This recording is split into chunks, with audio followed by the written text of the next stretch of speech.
বাংলাদেশ ভ্রমণের পরিকল্পনায় থাকা মার্কিন নাগরিকদের সতর্কভাবে চিন্তাভাবনার পরামর্শ দিয়েছে যুক্তরাষ্ট্র। সাম্প্রতিক সময়ে নিরাপত্তা পরিস্থিতিকে বিবেচনায় রেখে দেশটির পররাষ্ট্র মন্ত্রণালয় একটি হালনাগাদ ভ্রমণ নির্দেশনা প্রকাশ করেছে। নির্দেশনায় বাংলাদেশকে তৃতীয় স্তরের ভ্রমণ সতর্কতা তালিকায় রাখা হয়েছে। অর্থাৎ মার্কিন নাগরিকদের উদ্দেশ্যে বলা হয়েছে, বাংলাদেশ সফরের আগে তাদের পুনরায় চিন্তা করে সিদ্ধান্ত নিতে হবে।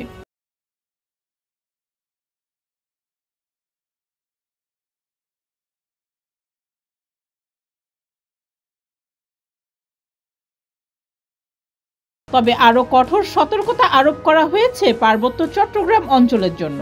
বান্দরবান, খাগড়াছড়ি ও রাঙ্গামাটি এই ৩ জেলার ক্ষেত্রে চতুর্থ স্তরের সতর্কতা জারি করে বলা হয়েছে, ওই এলাকায় যে কোনো ধরনের ভ্রমণ থেকে সম্পূর্ণভাবে বিরত থাকতে হবে। ওই অঞ্চলে সাম্প্রদায়িক উত্তেজনা, বিচ্ছিন্নতাবাদী হামলা, অপহরণ ও সহিংসতার ঘটনা মাথায় রেখে এমন পদক্ষেপ নেওয়া হয়েছে বলে জানিয়েছে মার্কিন পররাষ্ট্র দপ্তর।